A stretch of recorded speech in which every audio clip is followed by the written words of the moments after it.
I recently posted a new tweet on X or Twitter, if that's what you want to call it, and make sure if you aren't already, follow me on there because I'm very active on Twitter at Dividend. But I recently made a tweet saying getting your dividend portfolio to the point to where you can earn at least $100 per month in dividends is crucial. I also said I remember reaching this goal long ago and realizing that my dividends could then completely pay my cell phone bill if I wanted to. This was the early feeling of freedom, which was addicting very early on, and then I asked, do you earn $100 or more per month in dividends yet? Which let me know down below in the comments if you guys do.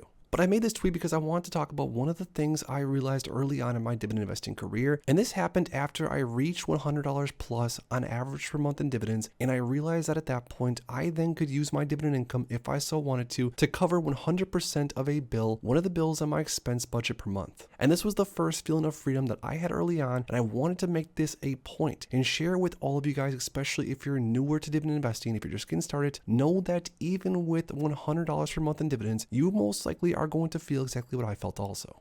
Now in this video, we're going to talk about reaching that $100 per month goal, and I'm going to share with you 5 different ETFs that can easily get you there with a relatively small amount of money invested. So whether or not you surpass $100 per month in dividends, or you're currently sitting where I am over $7,000 per month, make sure to stick around, drop a like down below, and let's get right into this one. Real quick, for those that haven't already, make sure to go to the first link in my description and grab my new dividend investing ebook, where I share exactly how I went from $0 invested to now earning over $6,000 on a monthly basis and over $1 million invested in the market. Along with the ebook, you're also going to receive my custom dividend tracker, where you can track your dividend progress on an ongoing basis and reach your dividend investing goals. So make sure to grab yourself a copy of my dividend investing ebook and the new dividend tracker today. It's the first link in my description.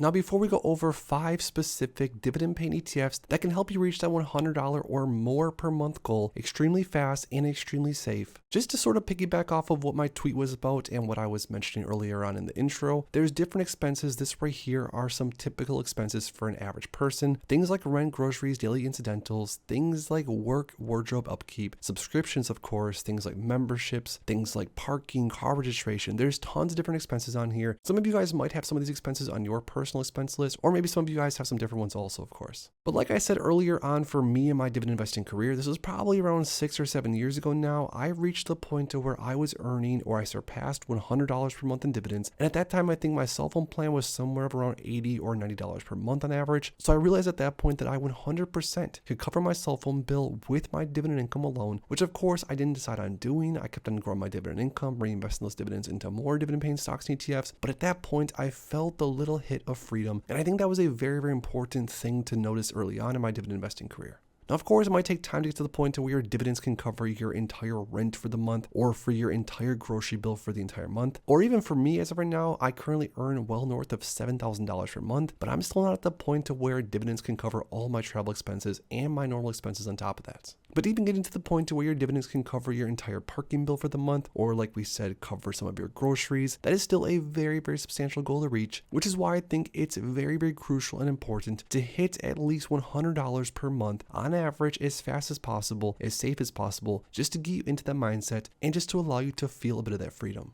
But now to go into some actual examples, these are 5 ETFs that I personally hold across my 7-figure portfolio. Not saying that these ETFs are right for you or wrong for you, but these are some of my favorites, and these ETFs have helped me substantially get to my goal of reaching $7,000 plus in dividend income on a monthly basis as of right now. Now, SEHD, for example, this is a great dividend growth ETF, not only because it offers around a 3.35%, but because SEHD has a history of growing their dividends significantly, which means that even if you're earning a set amount of money as of right now, you could be earning substantially more consistently over time. Now, SEHD does pay dividends quarterly, but if we were to average it out, SEHD probably pays 23 to 25 cents consistently on a monthly basis. Now, this means that an investor would potentially need to invest into around 416 shares of SEHD if they wanted to reach $100 per month in dividends alone, just specifically off this one ETF.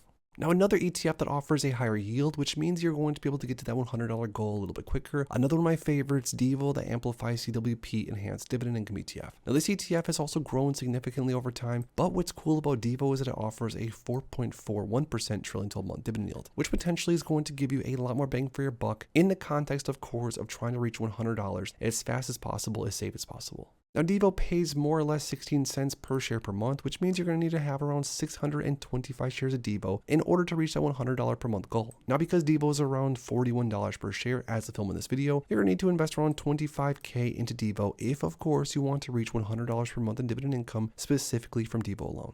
But don't worry, we're going to go even higher yield here, so it's going to get even easier, potentially at least, to reach that $100 per month goal. JEPQ, the JP Morgan Nasdaq Equity Premium Income ETF. This is another one of my favorites. It's a super high quality covered call style ETF. If you haven't looked into this one already, definitely look into it.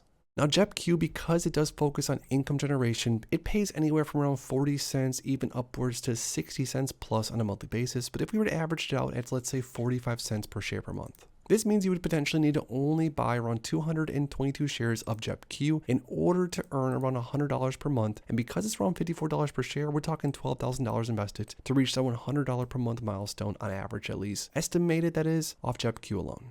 Now, a few more higher yielding options. These are higher yields, so they might come along with a little bit more risk. But keep in mind, like I said, these are all just ETFs that I personally like and that I personally hold in my portfolio. This one, the NEOS S&P 500 High Income ETF, SPYI. Another one of my absolute favorites. This ETF offers anywhere from around 48 to 56 cents per share per month, at least it has historically. So if SPYI pays around 50 cents per share per month, that means you would need around 200 shares of it, which would cost you around $10,200 to reach $100 per month in income, which is not bad whatsoever. Now, lastly, another final example of an ETF that you could of course potentially use to reach $100 per month relatively quickly is SVOL, or the Simplified Volatility Premium ETF. Again, not saying this is a good investment, not saying you should buy it, just showing you what it would take to reach $100 per month.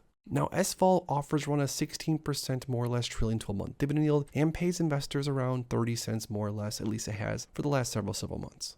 Now, this means you would only need to buy around 333 shares of it to reach $100 per month on average. And because this ETF costs just over $22 per share, that means that if you invested around $7,500 into SVOL, you could potentially reach $100 per month in dividend income very quickly.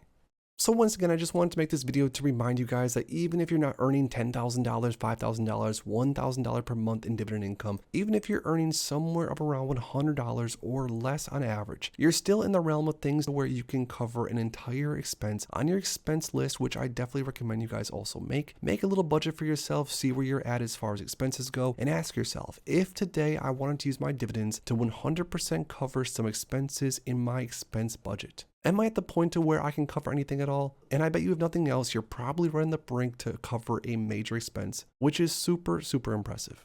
Because like I said, during the early days of my dividend investing career, when I did the math and realized that I was earning north of $100 consistently on a monthly basis, I realized that at that point, I could then cover my cell phone bill, which was super exciting to me. And now if we fast forward around 8 years later, I'm earning around $7,400 per month on average, which at this point can cover all my living expenses and then some. But it doesn't change that fact that I remember sitting there adding up my dividend income and realizing that because of my investing, because of my hard work, that I bought back a small slice of freedom, which was very important. So now lastly, I want to ask you guys a question and I want you to let me know down below. Are you currently at the point to where you're earning north of $100 per month on average in dividend income? Let me know yes or no in the comments.